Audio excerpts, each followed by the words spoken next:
So of course had to start out the day with some coffee. Decided to come to Big Bean Coffee House. Gonna run you guys through some updates. First of all, got a nice little vlogging setup to get a second point of view, but let's swap over to that one.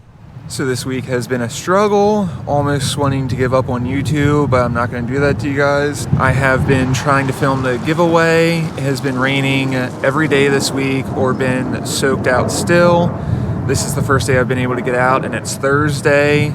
Over the weekend was super nice, but unfortunately had pulled a muscle in my neck and wasn't able to get out. I've been wanting to do this raffle, wanted to get these out to you guys, and unfortunately I got out, hiked around, decided to bring you guys along for that, and filmed the video, edited the video, uploaded the video, just to find out that I'm not actually allowed to do raffles on YouTube. And essentially I just want to raise money for a couple different charities. I'm going to have to do the raffles on my Instagram. I will leave the link down below. The only way to enter will be through the stories on my Instagram, which I will give you guys updates through that, but make sure to check that out.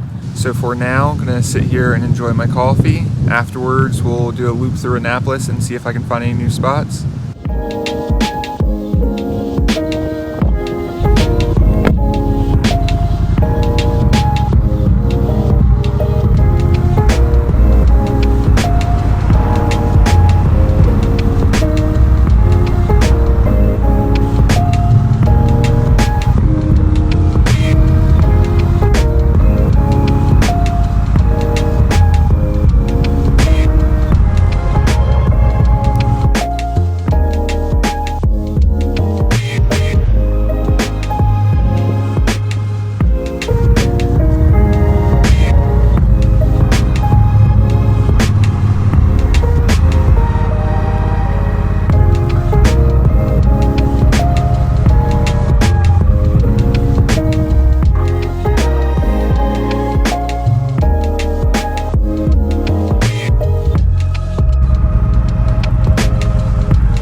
So that's going to be it for today's video. Just need to get out, get some pictures, re-energize my spirit from how this week has been so far. Thank you guys for joining me. If you guys like this video, of course give me a thumbs up. If you guys have any questions, comments, concerns, leave them down below and subscribe, and let's see where we go next.